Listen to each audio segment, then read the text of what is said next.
All right, let's call our school building committee meeting to order. Thursday, January 8th at 5:30. First agenda item, open the meeting with roll call. Liam Lynch. I am here, thank you. David Palzetti. Here. Michael Pedraza. Here. Kate Massinanti, I am here. Chip McGarr. Here. Oh, I skipped right over you, Luke. I'm here. Luke Murray. Jim Manning. Here. Bob Littlefield. Here. And Brian Sylvia. And we have members of Left Field, Studio Jade, and Gilbane in attendance. Thank you. And we'll move on to public correspondence. Let's see, I had a couple different correspondence that we received. I forwarded one to you all. One came to Miss Turner, and then we just had one come in. I just want to make sure that I have it in front of me before I misspeak about it. We had another one come in to myself and Luke about a biking grant. I just want to make sure that I, again, don't misspeak. Kate, if you don't mind talking about the community member who sent to you that Gilbane is helping us with.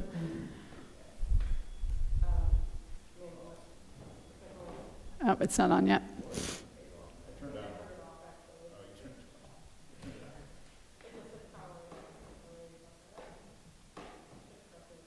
All right. Well, anyway, that one, that starts up. The one that I've already sent to the full committee was from one of our abutters, Miss Maggie Martin.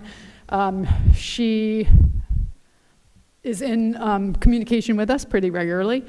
She had gone away. She requested, and I'm just kind of summarizing this just so we have it on record for her request. She had asked us to stop working at one end of the site and tried to work at the other end of the site while she was working from home. We've made it clear to her that that's not really a feasible thing that we can do with a project of this magnitude. We've been in constant communication with her on it. We have a very respectful relationship on the topic, but we did make sure she knows that we keep our website updated as far as what parts of the site that we are working on week to week to week. There are typically no surprises with that coming around at the moment. But again, I just wanted to get that on record, that conversation has been happening. And again, it's a polite conversation, but it's kind of just consistent and ongoing. So that's the one I had forwarded out to the group. And then you received one from Miss Holly Brunelli. Yes, I did receive a phone call from Miss Holly Brunelli at, I believe it's 110 Oak Street, noting some concerns about vibration that had been ongoing, and she wanted to contact us just to express concerns about future damage. She did not get one of the original home surveys, so we sent the information over to Gilbane to have TER contact her, come out to her home, and do one of those surveys so she has a record of the condition of her home.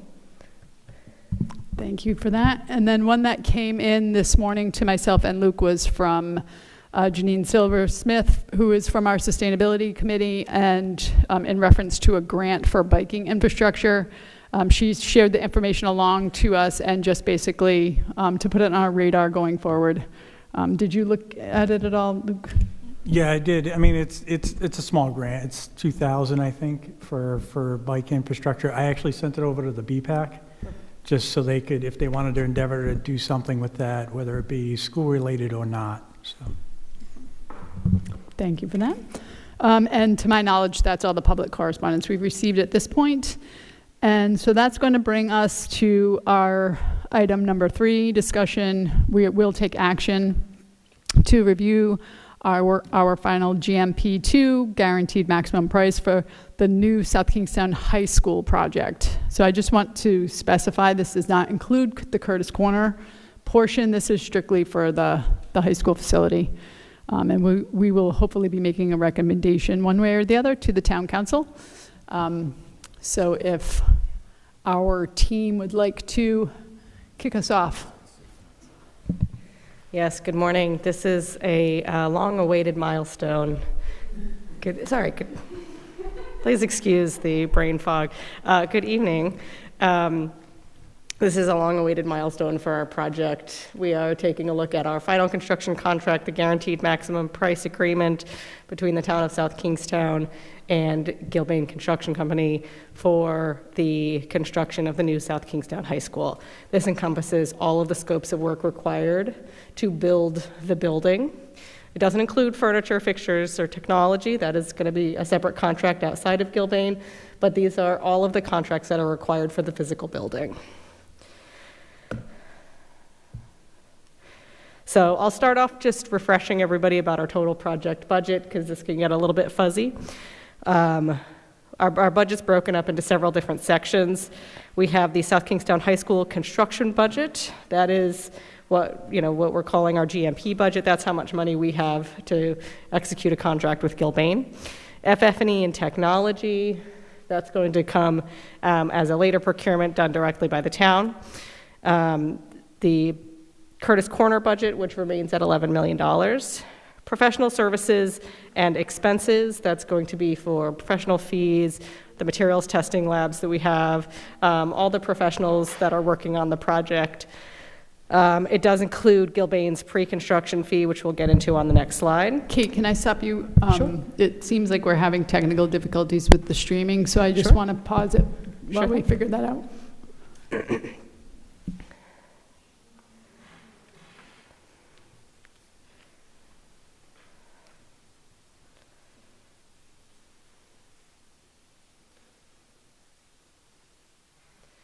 I can stop sharing and reshare if that's helpful. No, that's fine. Okay. Okay, so, we can hear it over here. Okay, go ahead. All right. Next is our owner's contingency. This is the contingency for the project that's held outside of construction. This will cover any changes to our FF&E technology, professional services, and expenses, as well as change orders to the construction contract with Gilbane. That'll be a transfer of funds between the owner's contingency up into the construction budget. All of the items outlined are what make up our total $150 million budget. Today, we're focusing really on the $266,963. That's our construction budget. That's what we're comparing our guaranteed maximum price to. So we have some great news to deliver.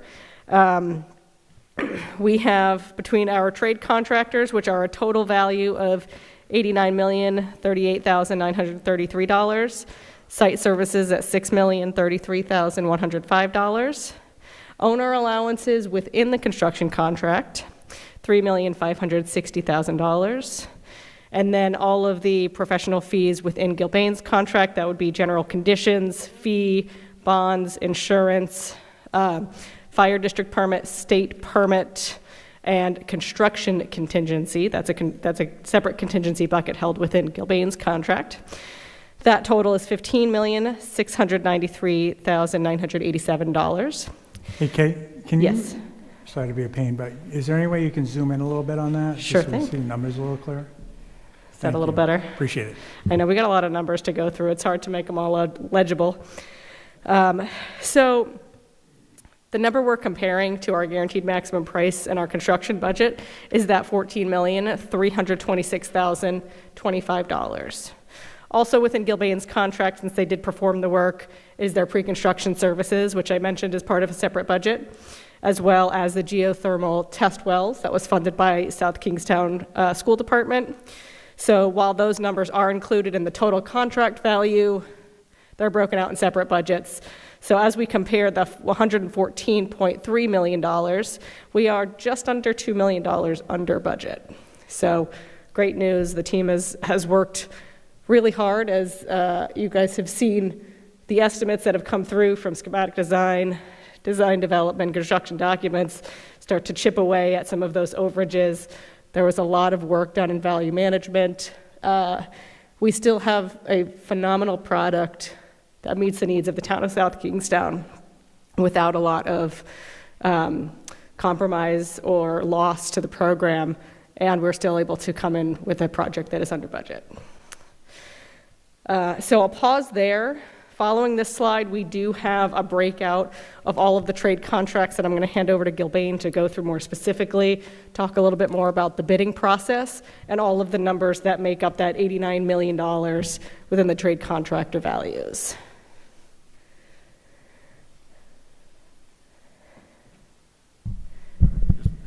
Do we have any alternates that we did award?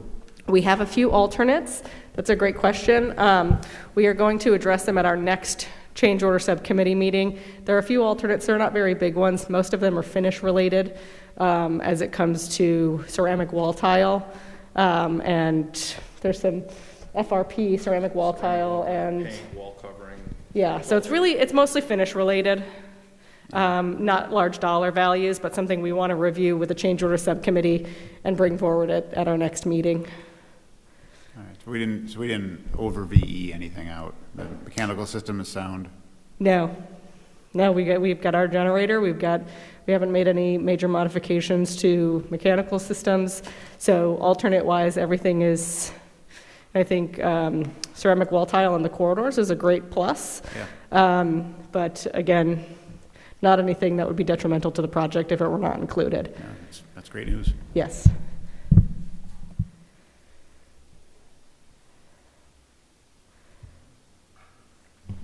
We had discussions on the fence. Was there an allowance included for the fencing? Because I know that we had gone back and forth on, well, we wanted a fence, and we had talked about making it an alternate. Was that included in that list?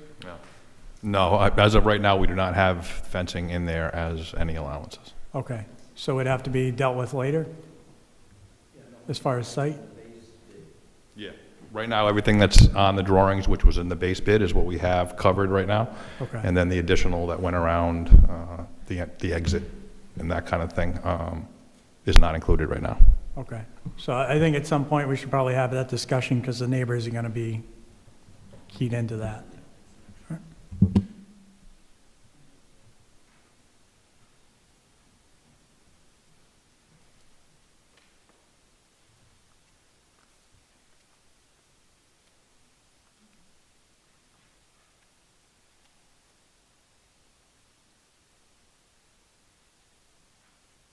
So sorry, we're having a little situation with our YouTube streaming. It's streaming, we see it, it's at least recording, and worst case scenario, we'll publish it after.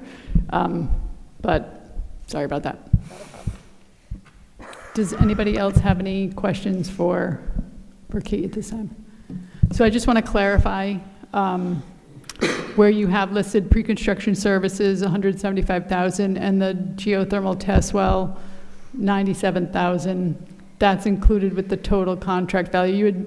You confused me for a second when you started to talk about it and said it's not included.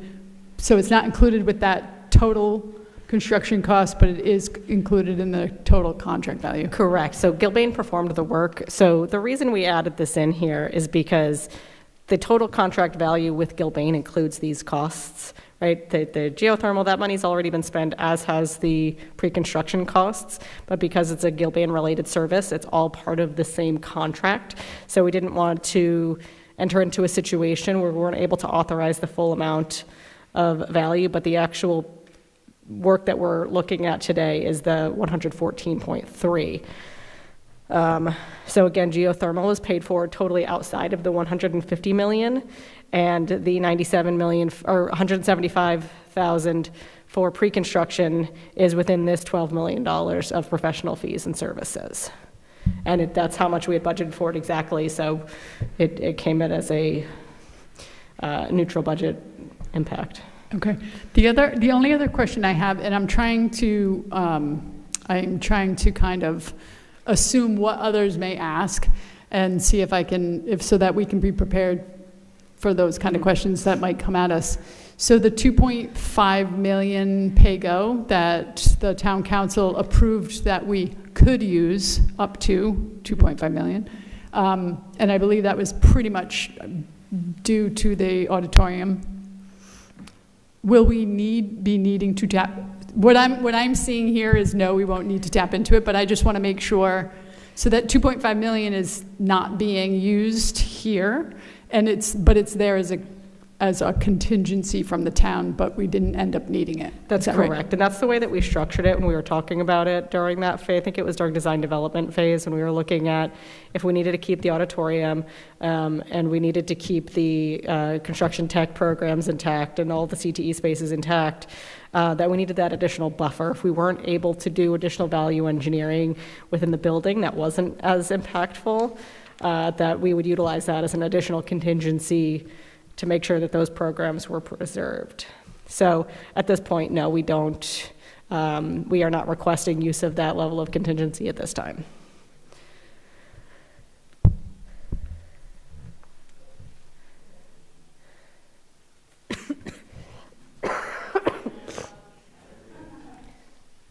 Right. So, does anybody have any questions? Do you guys have anything else you want to share? Or Yeah, the next okay. slides we'll go through the bidding process in more detail.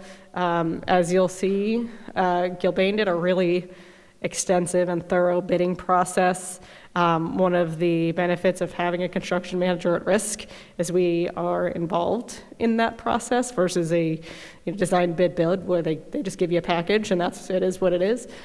So you will see all of the packages that were bid out, how many bids were requested, how many bids were received, and then the total value that Gilbane is guaranteeing to provide those services for. So.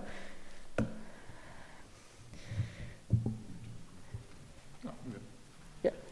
So It's just the summary sheet, broken into 3 pages. does that go through into It's- the same? Yeah, it's the same thing, just in a slide Okay, form. great.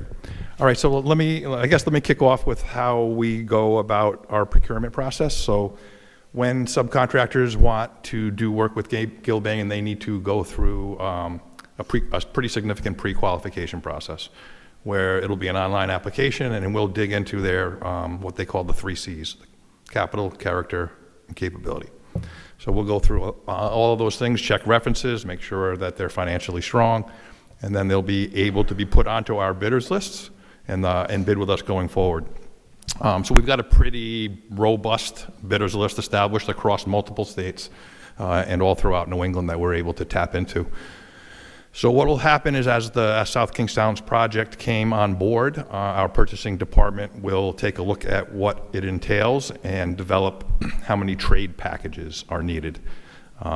Decide whether or not we want to go every one individual or decide if we want to combine a couple amongst trade partners that can do more than one to get a little bit better bang for the buck. In this case, we came up with about 36 or 37 bid packages based on the scopes of work for this project. And we're able to identify about 112 or 115 plus bidders that we felt were eligible to be able to bid on this project based on the size and manpower required. So that's the background on it. What happens after that is we'll establish a bidding matrix, when we'll put the bids out on the street, how many weeks they'll have to bid on it. The bidders will bid on it across that time frame. They'll come up with questions. Questions will go to the architect and engineer for reply. That'll generate addendums and bulletins which have come through. Those all get distributed to the bidders so that all the bidders questions that they have on the bid process are all answered, and everybody's seeing the same thing. Bids will come in, they'll be bid leveled, and we'll ask them for best and final prices. Usually we'll narrow down, if there were 6 or 7 bid packages received, we'll narrow that down to 2 or 3, and then ask them through a scope review process to review their bid so that we can make sure that all the bids are leveled and they're equal with each other. And then we'll ask them for best and final prices. The best and final prices come in, and then we can take a determination whether we want to go with the low bidder or whether we want to utilize somebody that we feel has a better quality for the project or is a better fit for the project. So after going through that process, we've come across the numbers that you see in front of us. What we've shown you is for each of those line items, how many proposals or how many proposals were requested, and then how many bids we received for each one of those. So if you'd like, we can go through line item by line item, or we... There are 3 pages of this. There's about 3 pages of this. Yeah, there's 30-something bid packages. So what you see in front of you that Kate's got up in front of us is, is showing the GMP 1 value that was already approved, our new GMP2 value, and then the total GMP value, combining the two together.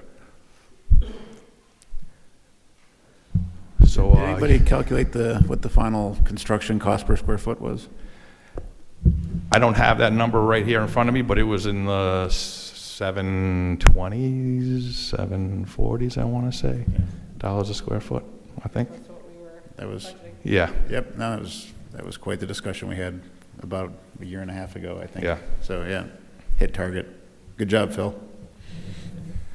So the one thing I just want to say, and you probably should say this to council too, is not all of these are lowest, because you also have to vet them against WBE, MBE requirements and all the other vetting criteria, right? Am I wrong in saying that? Is like, nope, that's absolutely correct, yeah. so, while we're shooting for the lowest, we always can't make the matrix work, because I had a meeting today with you about the state requirements, and sometimes they won't pass our minority provisions or other, and so we have to make a different sort of cobble together of contractors, right? Correct, yeah, this project needs to have 7.5 minority and 7.5 women-owned as a project mandate.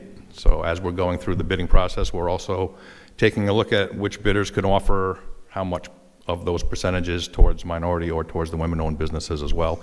And that factors in as well as who we're going to ultimately use, because we need to hit those percentages for the state. We also, I can't say no. So we also, as part of the process, we go through it, and it's very busy in Rhode Island right now. There's a lot of schoolwork. That's why you see how many people we've gone out to and how many bids we actually received. But part of the process that Mark and his team goes through is to take a look at the volume that the contractors are performing, to be sure that they can have the correct manpower to be able to execute the project. And safety is huge as well. So I think that in the market right now, I mean, it doesn't concern me at all, because it's very consistent with what's going on with the other towns that have projects right now. So it's part of a little bit more than the pre-qualification process, but yes, minority participation is certainly important, but as well as make sure that they can do the job. What's their bonding capacity? What are they able to do, et cetera? So we can scroll down to the next pages, unless anybody has any questions on these numbers that are in front of us.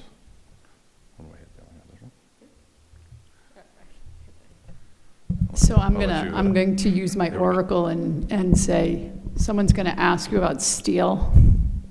Do we already have the answer to that question? What does the steel package look like? So steel was under GMP 1, so that has already been in and approved. It'll still be asked. And it's going And- up in a couple weeks. Yeah. And yeah, so steel has been purchased under GMP 1. It's been in fabrication. I think just this past either Monday or Tuesday, we actually did a field visit to the steel fab plant, which is in North Kingstown, to confirm that they actually have what they have and have constructed what they've said they've constructed to meet the date of January 27th, which is in a couple weeks. So yeah, everything is on track. Steel, the price has held. Nothing's been inflated. It's all been bought. It's all fabricated, and it's ready to go up in 2 weeks. As you can see here, again, we've pretty much received at least 3 bid packages on all of these various trades. There are a couple of exceptions as we go through here, where only like 2 were received. I want to say there's only about 5 or 6 maybe out of the 35 plus packages that we have. And I would say for the majority of those that only had 2, it's mainly due to their more specialty trades. Like theater rigging and wood flooring. There's just not a lot of contractors that are out there. And a couple of them were the basis of design. So again, using theater and rigging as an example, there's one company that is based around, and the specs are kind of written around that, and it's tough for other guys to get into it, and there's not a lot of other guys to begin with. So that also reduces how many bids we receive in those type categories. Gym equipment, kind of the same thing. That was my question. Are these categories set by standard? Because in my brain, gym equipment and theater seating don't organically go together, but is that in terms of an industry standard that they're grouped together, or is that an arbitrary where we know that their bidders are in equipment, or because of the gym and the seatings, that mass seating, why is something like that put together, bookended together? There are companies out there that will do both of those things together. So again, this is probably one of those packages where we took a look at how, if there's somebody out there that could do multiple, you're going to get a little better savings. So these are already bundled? Correct. Okay, Yeah, these gotcha, were gotcha. bundled to begin with from the start as a package, and the bids were bid upon both of those things that you see in front of you for that package. So for the gym equipment and the theater seating, you're looking at like a Hussey or like a... Correct. That's exactly who it is. Got you. Excellent, thank you. Yep. Mark, could I, No, go ahead. go ahead, Dave. I was gonna say, any chance you know what the roof spec was? I can't, As far as... company? Geez. As far as who the bidder is, the low bidder is, or as far as the product? Product. Oh, it's a TPO roof. I can't remember, to be honest with you, who exactly it is. I'll just read the spec later. Yeah. Mark, you mentioned some of the reasons regarding minority ownership and state requirements, et cetera, that may preclude you from going with the lowest bid. Could you give us a picture of perhaps something else where you did not go with the lowest bid? You don't have to get into specifics, but why you might have chosen something that was not the lowest?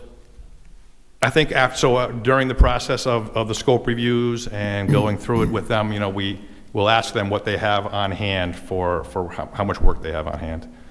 And we kind of try to take a look at, everybody's going to say they can do things, right? They're not going to tell you, oh, no, I can't do it. But we kind of put a little more emphasis on how much work they have in place and where they're going to be and when, at the same time, that we're going to need them there, and kind of get a feel for whether they're going to have that manpower to be able to do it or not. And then we would make that decision that, maybe the second place guy who doesn't have that workload is going to be the one that, it's kind of schedule driven, and there's also quality issues too as well sometimes. But there's other examples where we may package two companies together. Like a company may be able to do two different things, but we'll bid them separately. And they may be low on one and second on the other, but if we combine them together, we can get a package price, which will drive it down. So that's another example of what will happen. So, yes, it would be nice if we could get your service for that price. However, you don't fit our schedule. You'd be holding up all kinds of other things if we went with you. So therefore, we're going to go with somebody else. Correct. Yeah, we would miss do it when we need it. We would miss our August 27th guarantee. August of 27. August of 27. Good. Deadline. Yeah, thank Deadline. you. Yeah. Yeah. He did say August 27th, didn't he? August Yes? of 27. Thank you. Sure. All right, all set on that one? And this is the last page, I think, that has all the rest of it on it. Again, there's that theater rigging. I think there was one bid received. Again, that's just because it's basis of design type stuff around a particular company that does most of that work. So, low voltage, again, 2 bids on that one, but everything else for the most part is 3+.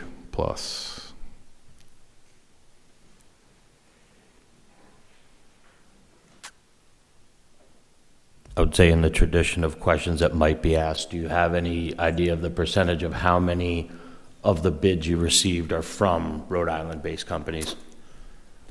I would, other than the specialty guys, Yeah. All of the major packages, your MEPs, everybody, I would say, I don't have a percentage, but I would say the clear majority of them are all from Rhode Island. Great, thank you. Yep.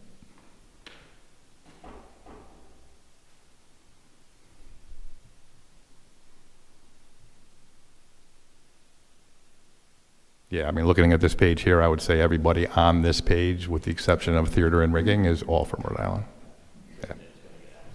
Yeah.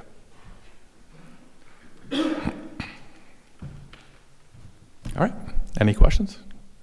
All right, we will flip pages. I don't know if I'm heading on back to Kate. All right. Hold on a second. So before we go any further, do we want to move forward with the vote, or do we want to, you have more to talk about before we do that? No, we're ready to move forward with the vote. Okay. I'll make the motion to recommend approval to the town council for the guaranteed maximum price of. Second. All in favor? Aye. Anyone opposed? No one is opposed, so that passes. We'll move forward with the recommendation for approval to the town council on Monday night's meeting. And you can go on. First of all, thank you very much. We don't show a lot of excitement at our table, but we are excited. So thank you. And so let's move on to item number 4, discussion update around the new South Kingstown High School project. Yes, now that we've awarded the rest of the contracts, we can look at where we are in totality.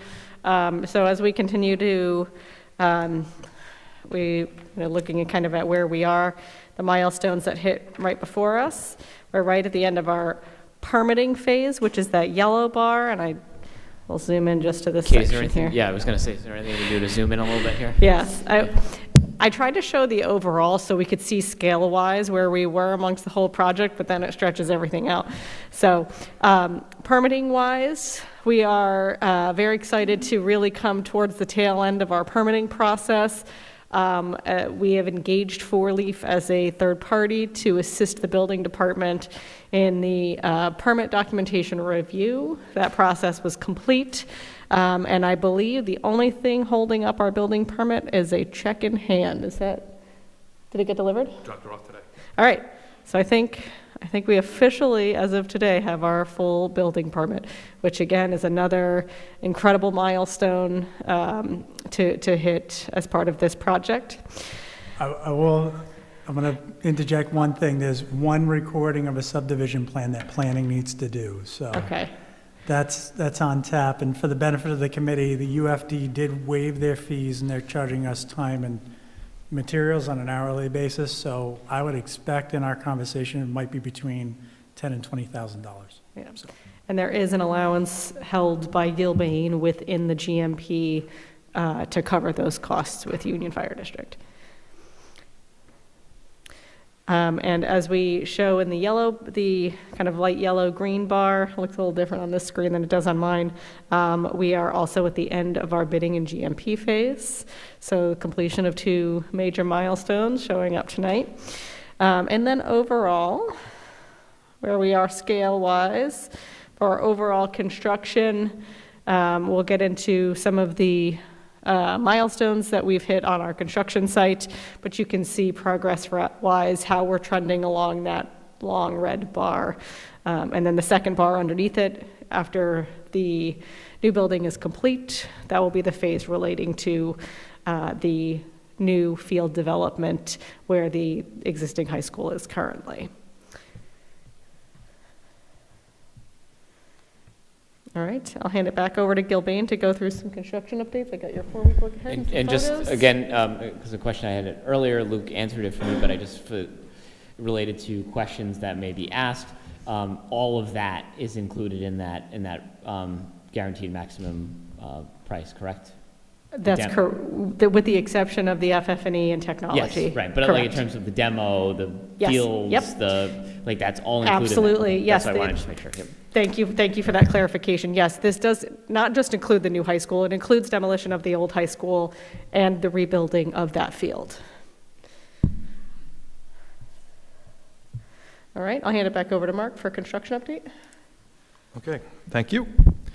So where we are in a nutshell, rather than go line item by line item across this, you can certainly see it as I'm speaking, but in a nutshell, we are completing the foundation this week. It may spill a little bit into next week, but we have circumnavigated the entire perimeter of the building's footprint with the footing itself, so we have tied in the footing all the way around, and we have about 30 feet of wall left to do. So We are going to be done 100% with foundations either the end of this week or it might spill a little bit into next week. We're installing all of the underground drainage.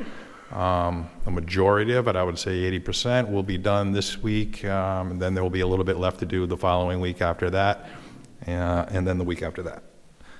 I guess the biggest thing that we see on here that we haven't seen before is the last line item that's on here, which is at the time was 4 weeks away, and that's the steel.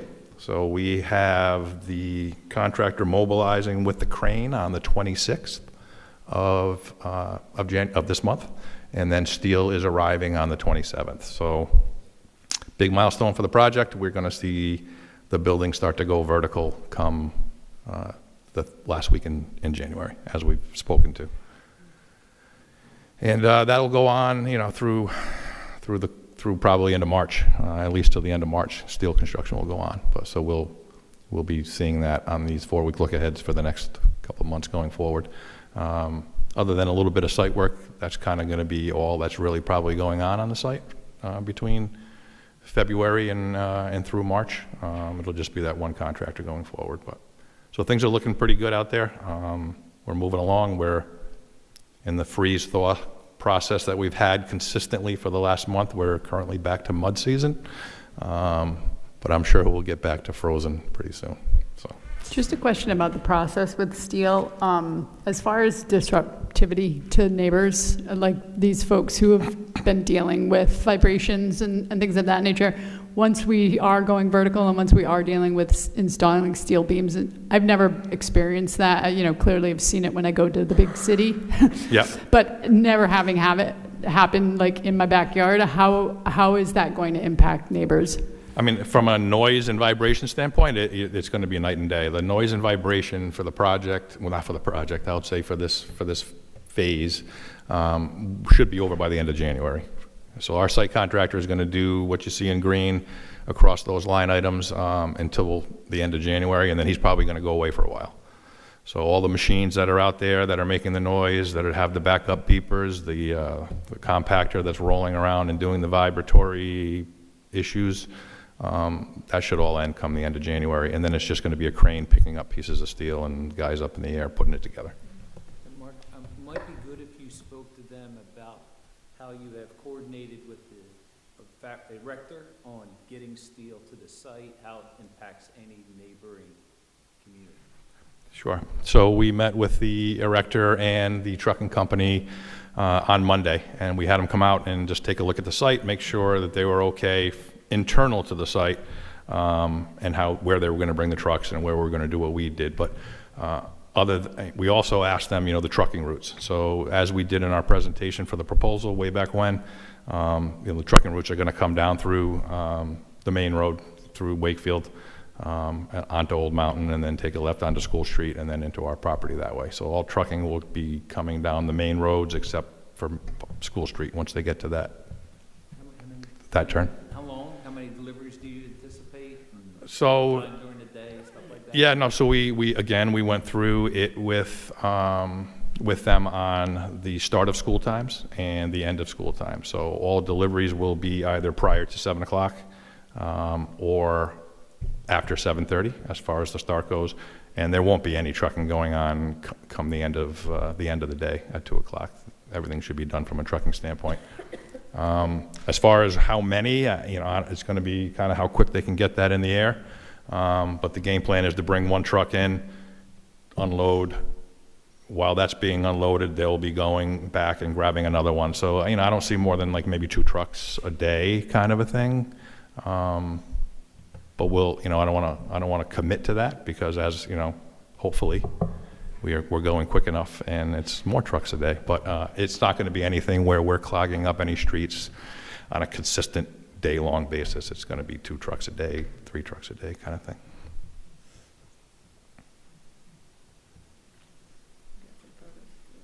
All right, we can flip through some photos. That's everything that you just said. Oh. Yeah. Yeah, so there's our green footprint, as I mentioned, where there's a little bit of yellow showing on this, but we've completed that yellow. since this was created. So we're pretty much all green all the way around the building, and then all of those interior squares you see are all the interior footings for interior columns. So those are all done as well. We still have to do the walls where the yellow is shown, but again, that's something we'll be doing over the tomorrow and probably the beginning of next week. All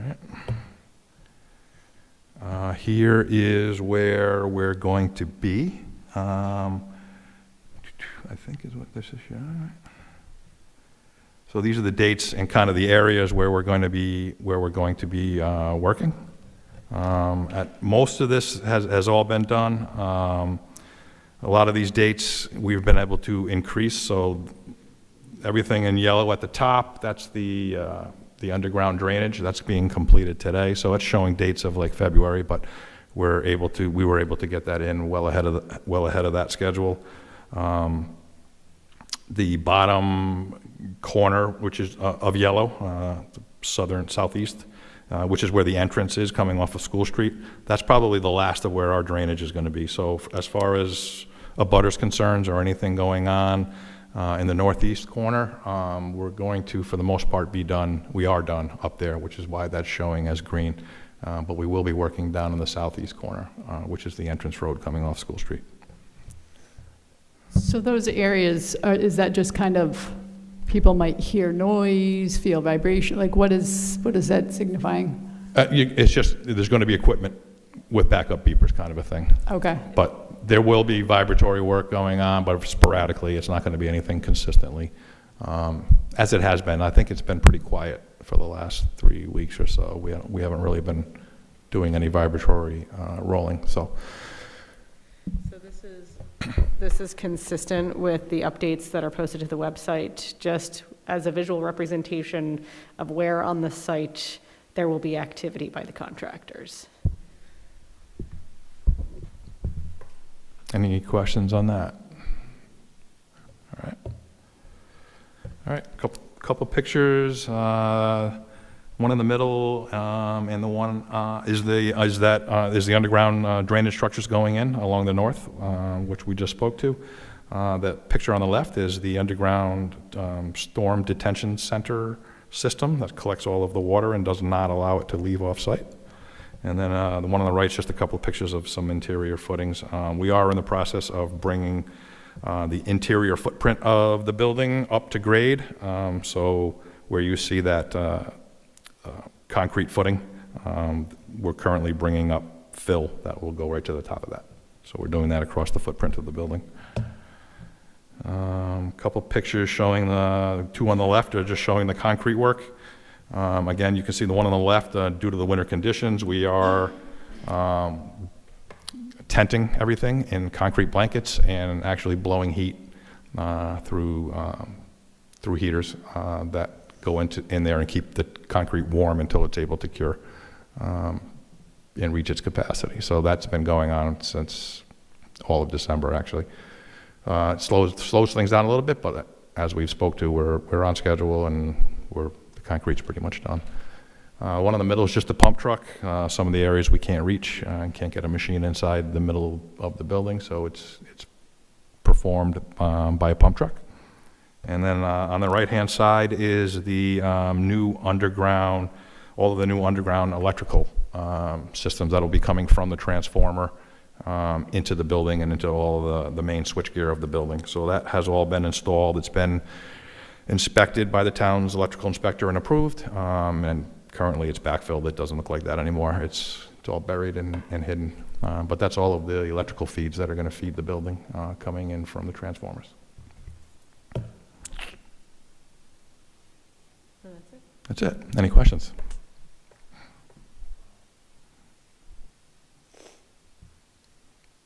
Okay. Looks like we're good. Yeah. Very exciting. And so that will bring us to a discussion update with what's happening with the Curtis. Kate, I'm sorry, I do have a question. Is that the presentation that we given Monday night? Same thing?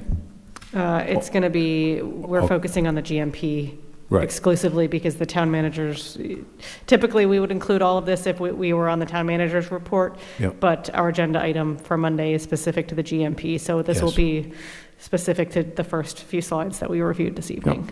And you can show some updates. I'm sure it'll be good to show it. Yeah, I'll have all of this as a backup if there are questions. I'm Sure. happy to address any of them. I just want to stay true to the agenda item and respectful of everybody's time.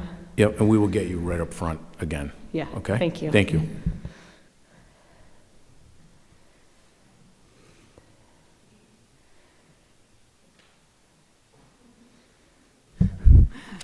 You can go on to the All Curtis right. Corner project So, update. Curtis Corner, as we discussed, we've really broken Curtis Corner up into 3 sections. The demolition and site stabilization phase, the athletic fields phase, and then driveways, parking, and site improvements phase.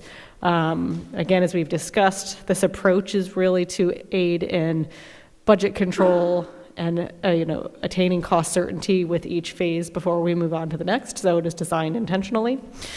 We are currently, as we are here, in the design phase. We are beginning the design phase for the fields and for the site as well. Those will be designed together, bid separately. So we have had an initial meeting with Chip. We had with various members of the town, including the Parks and Rec Department, as well as superintendent who performs maintenance on the fields, and a robust discussion was had around materials, technology improvements for synthetic turf, benefits, cost-benefit analysis between a natural turf and a synthetic turf material. So Phil can speak a little bit more specifically to the work that his fields consultant is doing as far as research goes into the materials. And then I'll get back into the schedule update, but I'll pause for a moment to let Phil debrief a little bit more on that meeting that was had earlier this week. Thanks, Kate. This subcommittee that we have established for the athletic fields is going to reconvene again on January 21st. And prior to that, our team and our athletic field consultants is tasked with coming up with as much data that we can present so that the committee can recommend and you all can decide based on an informed decision on types of turf, lighting, some of the amenities that will be part of this. So that's what we're currently doing, gathering this data so we can present it and have another meeting on the 21st as we are moving through that design process, and then look forward to bringing it back to you all in a more complete design. And again, the only thing, Kate, I'll add is that on the 15th, we receive demolition bids for Curtis Corner. So next week, we'll have that information as well. So once you have the demolition bids, what can you project or assume how long it would take between when you get the bid to when we decide who it is and then actually start demoing? Yes, absolutely. So Phil jumped ahead on me here on my schedule. We have our bidding in GMP in that kind of greenish yellow, lighter yellow color towards the bottom. So the bids are coming in on the 15th, and we are looking to do a thorough scope review process of the general contractors that'll be bidding on that. And then we are looking to award in probably a month after that in the school building committee town council meetings in February.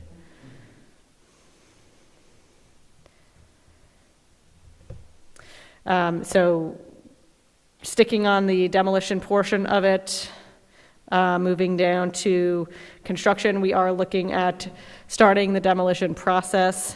March 16th is roughly the time frame. Mid-March is when we would look to mobilize, have the general contractor mobilize and be substantially complete end of July, beginning of August time frame. And that would be with the building, the partial demolition of the middle school, as well as loam and seed in the demolished portion of the site. So design period for the athletic fields. Schematic design we're looking to complete on February 18th. Again, same time frame, we'll be looking to award the demo contractor. We'll also be getting estimates in that time frame for the design. That's why the material selection of the fields is so important. It's a huge cost driver in completing the schematic design and getting the right estimates. So that work will be happening for that February 18 deadline. We'll be looking at SBC approval 19th and 23rd for school building committee. And then we'll be looking to meet with RIDE for their approval of schematic design mid-February as well, with the designs and estimates, and moving that process forward similarly to how it was done with the high school. Next phase is going to be design development, construction documents. Based on the scope, we're kind of combining these phases, so that will be through the April timeframe. We'll be looking in the early April meetings of building committee to have a recommendation to move that forward and submit that to RIDE, and have our RIDE design review process happen in April, and hopefully a complete approval of 60% construction documents in May. Bidding for the field design will happen in April, award in May, construction June of 2026 through January of 2027. As far as the roadways go, we're going to do an initial schematic design. The time frame mirrors the athletic fields. We'll do an initial estimate, and then we're going to pause on the roadway and site improvements portion of the work, and we are going to pick that back up after we have bid out the athletic fields portion to verify the scope of work, make sure the funds that we have remaining after the athletic field, which is the #1 priority, has been awarded, that we can thoughtfully buy out the remaining site work and site improvements package that will complement the fields. So ideally, bidding for that would happen in January of 2027, with awards in February, construction for those roadways and entrances March of 2027 through September. So we'd be looking to have the facility, as we had discussed, open, ready, playable at the same time that the new South Kingstown High School is open for the fall of 2027.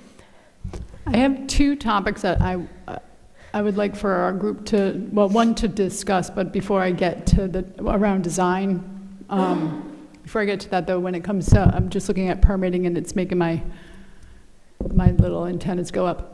Is there anything, any process we need to go through with planning and everything when it comes to permitting, or things that might gum up the works that we haven't started on yet?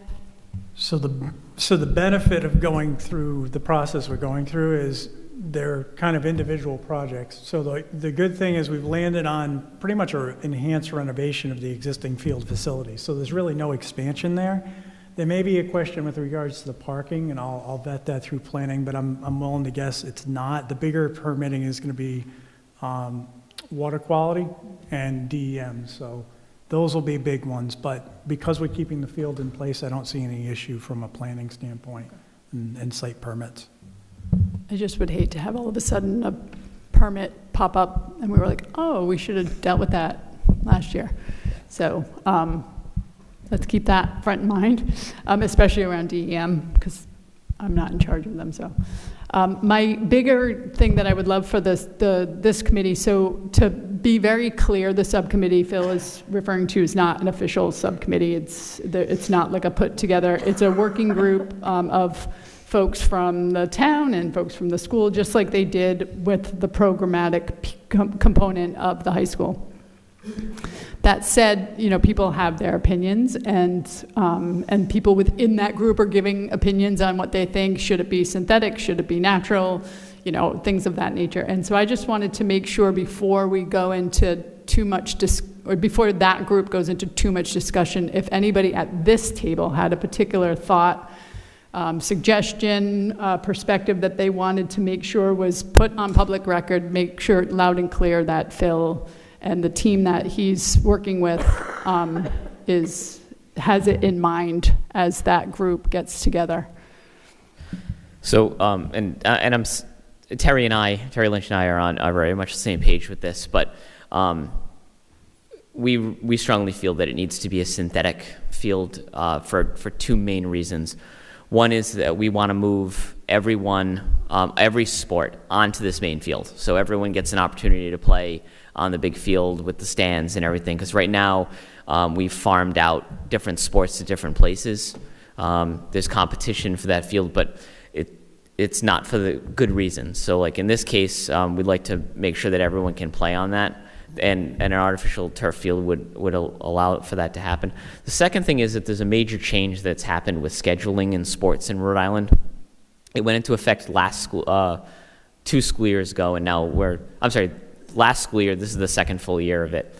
And so previously what would happen is if you were like in Division I for a sport, your whole schedule would be done for you.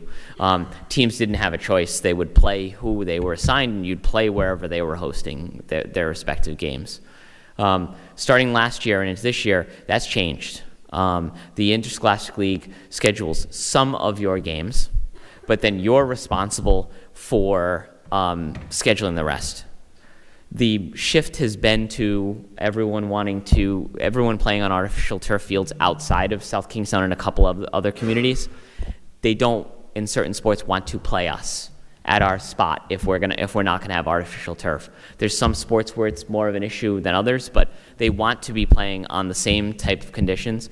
Then then on top of that, when we go into championship season for all the sports, they're not playing on grass. They're playing on artificial turf. So our student athletes, when they get to championship games, are at a competitive disadvantage because the game is a much different game. Pick your sport. It's faster on artificial turf. Whether you like it or whether you like the artificial turf or not, that's the reality of it. So we're at a place where it really, for our student athletes, we're really don't have much of a choice.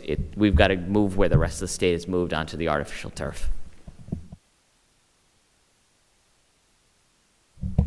I'm going to concur with Dr. McGair and some other things that have shifted that would favor an artificial surface is that, I mean, the community is going to invest in this facility.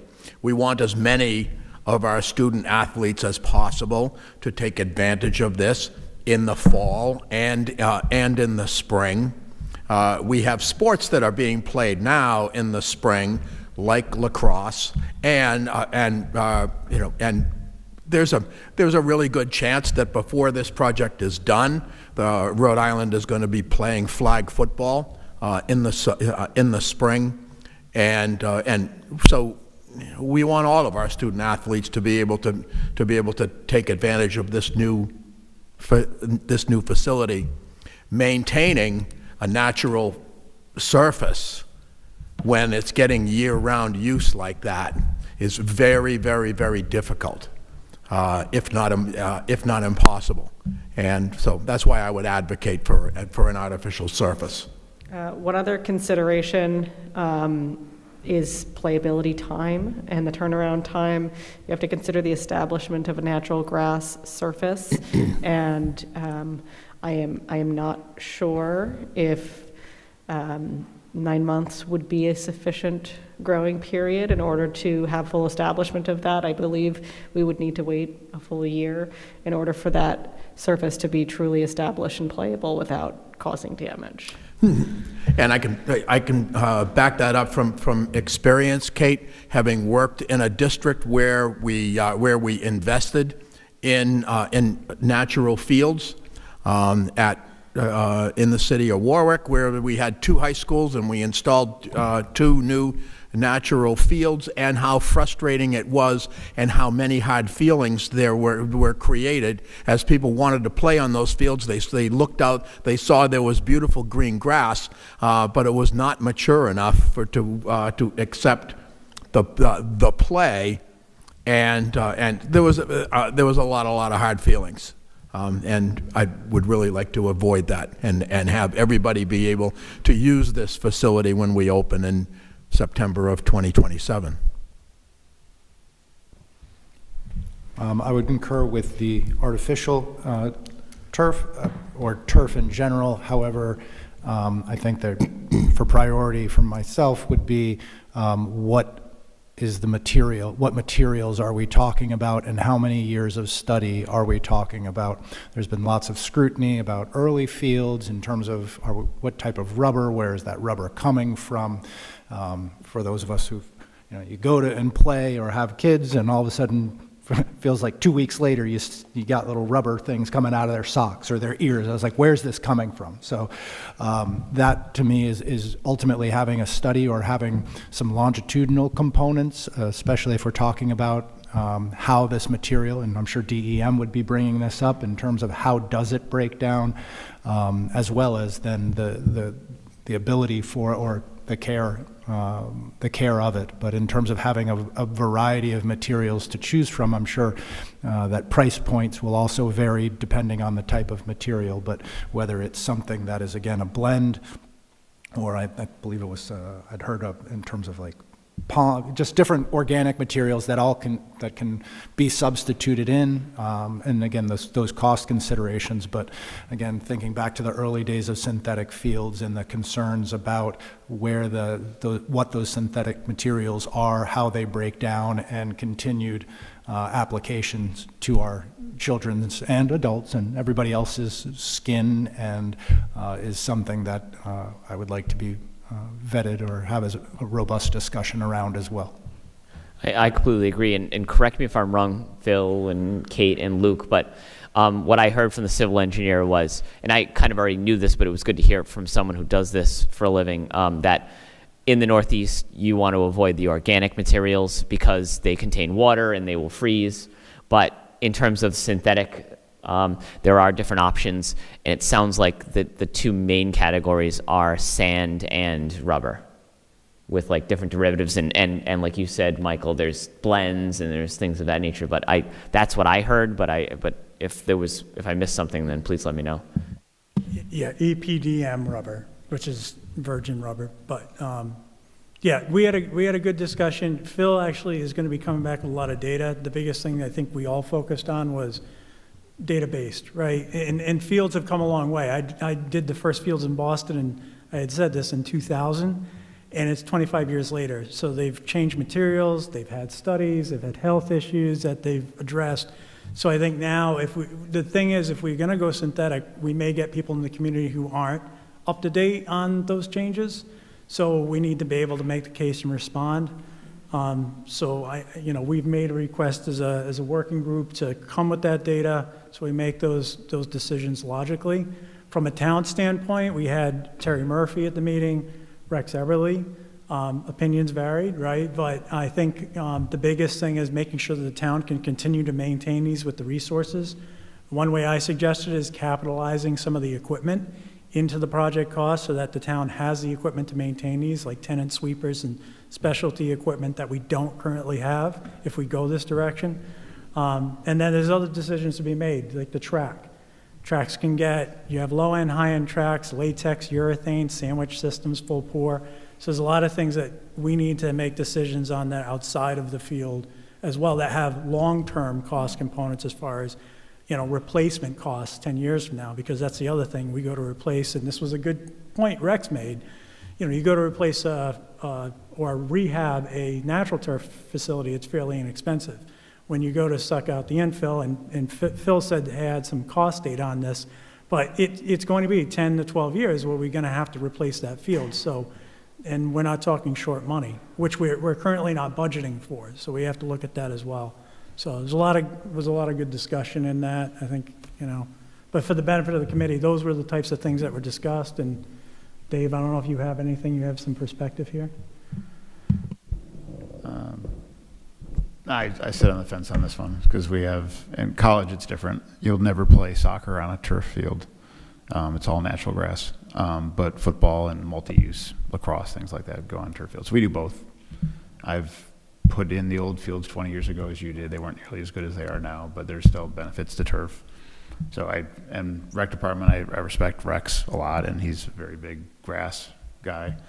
The costs, in my experience, are the same if you capitalize and set aside the money. Because what you generally have is, I'll pick a number, $100,000 a year to maintain a turf field. And it's $1 million every 10 years to rehab a artificial turf field. So as long as you budget the money and don't cut into it and put that 100,000 aside that you didn't use on the other field, you'll have it when you do the replacement. But it is 10 years, and if you try to stretch them to 15 years, it's unsafe for the players. So you have to be religious, probably more religious than me, of replacing that field in a 10 to 12 year window. And you need to look at the condition of the field. And if you are playing every sport on it and doing all the things, you need to replace them. We had the URI baseball field almost got to the place it was unplayable and unsafe because we had gone like 14 years. And so I think on a related note, in terms of whether it be a field that's seeing blocked off scheduled use where, yes, we're going to get, it's the high school field. However, the demand, the excitement, the participation of youth athletics that are going to want to also be there, that we want them to be there because we want them to be excited about coming to South Kingstown High School and playing on this as in their athletic careers. There's a community usage piece that when we take a look at, usage rates, a blocked off community must schedule with that people can't sneak onto or that, is fenced off versus something that the youth soccer is want to host tournaments on, field hockey, camps, clinics, the rate of usage along with then the expected duration and timeline might be even potentially accelerated, which is, again, or would want to look into the potential of that in terms of duration might be 10 years, but is that exclusive of what rate of usage per day or in a year, where because it's going to be a community gem, the more extensive usage, and would we need to potentially have more fill on place or groom it more often? Just some things as we go through. There is also potential to make some money on the facility too, in terms of hosting tournaments, whether that's interscholastic league or whether it's youth. But there are opportunities if you have that type of field, that money that can be put aside for exactly that purpose of, you're saying like, you don't have to budget as much if you're saying we're expecting this much money to come in, we're putting that money aside for this very purpose because we know that at year 10 we're going to have to do X, Y, and Z. So that's something that it opens up to. And it's not just the field, it's also making sure we stay on top of the track and keeping that well maintained, and also setting aside and looking forward. We had a nice robust discussion at the town council meeting on Tuesday about that, specifically having funds that will invest back into the schools, specifically in infrastructure. And I think another step would be to take it and say not just the schools, but specifically our athletic field and track, to make sure that we have funds that meet our needs. I hope this was helpful for you as far as more input goes. It kind of, I'm sure it reflects a standard conversation around the topic anyway. But does anybody have anything outside of that they want to make sure that Phil has on his radar? Or do you have any specific question for us that you need answered before you go into the next meeting? All right. Anyone else? Do we have anything that at our site currently, in the current arrangement of it, I'm thinking of hammer throwing. So in terms of that, in order to host contests, that we would need to reorganize the site or move something closer, or if not, we would be precluded from, or a certain number of courts or something that would stop us, or that a threshold we must meet in order to be able to, to utilize the site on a statewide basis. No, for track and field, really the biggest issue would be parking. On that site, that would be the biggest issue because, and especially if we're not needing to play field hockey on the upper field, all of a sudden, that opens up a space for like javelin throwing, for example, that you would never use for that right now because you'd be worried about damaging that field. But if that comes out of play, that opens that up. So you could host multiple throwing events at the same time. And host bigger events as a result of that. The parking really would be the biggest issue. And if you're going with the with the 8-lane track, which I believe we are, the track events would be able to move along faster. So once again, the limiting factor always becomes your I haven't said this, but the limiting factor is always the throwing events and potential jumping events. But we're going to have multiple runways, so that should solve that problem too.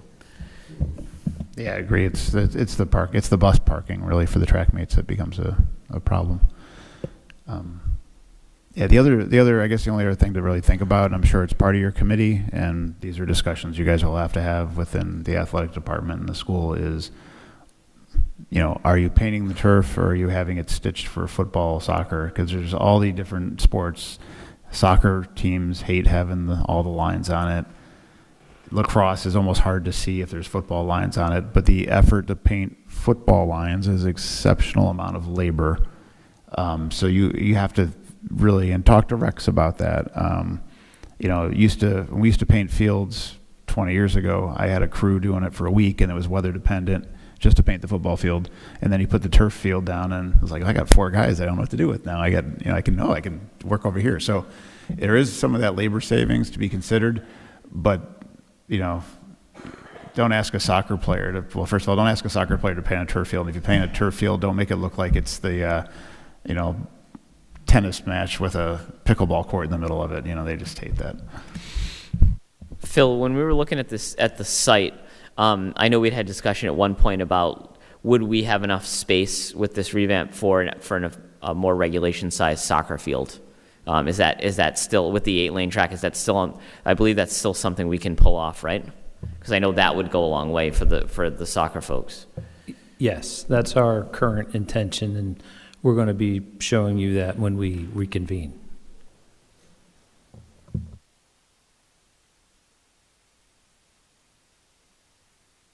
So are we done with the field? Because I just want to go back to the. Are we done with the field? We're done with the field. As something comes to my mind, I just want to make the committee aware of 2 things. One, we talked about bus parking, and Phil brought this to our attention during the design review that the current parking in front of the current CCMS building is going to remain.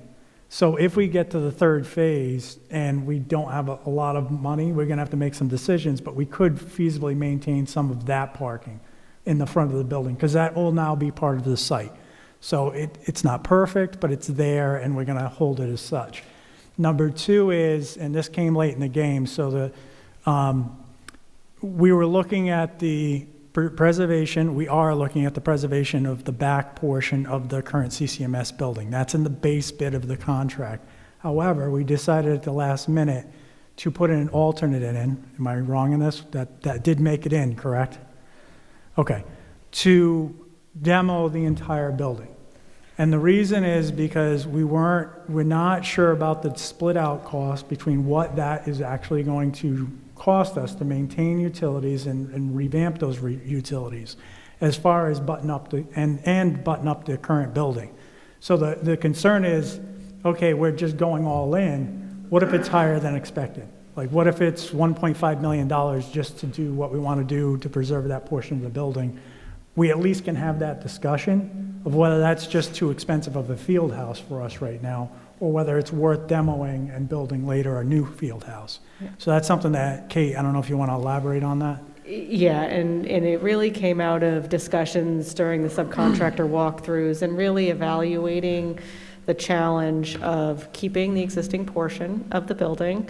And we want to play out really the cost factor between the partial demolition versus a whole demolition, and ensuring that the building that is left behind does have the ability to go through that renovation, so it does not become an uninhabitable building in the future. We want to make sure we are future-proofing that site so that it can be moved forward in a successful manner.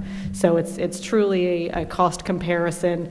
If we have to spend additional money doing the selective renovation that could be put forward to a new construction build, then that is an evaluation criteria we want to be able to present.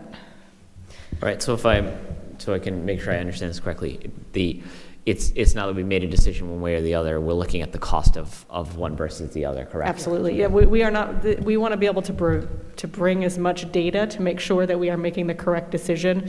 What I don't want to see happening is spending additional money on a partial demolition and leaving the building in a condition that would require a significant amount of renovation costs in order to rehab. Right? We also need to remember this is not going to be, there is going to be a significant amount of work to rehab this building. So we want to be able to do a thorough cost comparison to ensure that we are making the correct choice with a partial demolition and fit out of the existing portion of the building versus new construction. We want to give you guys the best bang for your buck. We don't want to leave you with a problem. Yeah, no, thank you for thinking that through. Wasn't aware you guys did that, but I'm actually glad you did. And the location, I mean, it's great if we can save it and save money, that part of the building, but it is kind of a suboptimal location and shape. So it might be, in the long range, you fundraise for a field house in the future, but you leave a site for it. So it's good to have all that information. Thank you.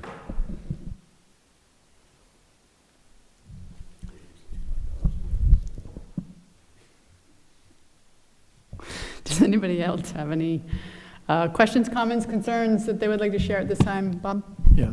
Kate, would that be one contract to go out to bid to cover both the demolition and the button-up? Would that be one vendor that would provide that service, so it would be one contract? We'd be looking to hire a general contractor to perform all of the work for the partial demolition, button up. There's some utility refeeds that need to be done. There's some unit heaters to prevent freezing. So there's work in addition to demolition, as well as the site restoration component. So we'd hire a general contractor. And then it would be up to them to figure out how that gets done? They'd work with multiple trade contractors to perform those various scopes. Got it. Okay, thank you. Anyone else? All right. That brings us to community comment, of which, though you are community members, you will already commented. So item number 7, discussion update, next meeting date and time. As we stated before, the project team and myself will be here on the 12th with the town council to go over the GMP approvals. In theory, our next meeting would be technically the 15th because we go with the 1st and the 3rd. The 1st was clearly a holiday. We met this week, but we also would be faced with a 5-week month. So we're going to bump out to the 22nd, and then we'll pick back up our 1st and 3rd from there. So our next school building committee meeting will be the 22nd here at 5:30. Does that work for everybody, or for the quorum? Yes, and so in February, we're looking at the 3rd would be during the February break, just an FYI. Okay.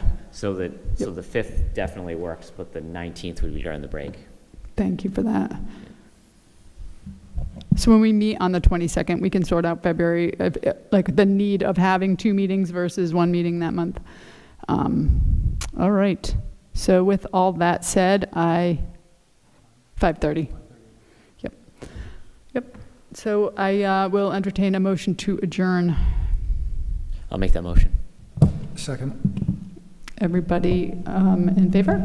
Aye. Aye. Anyone opposed? So we will adjourn tonight at 6:49. Thank you.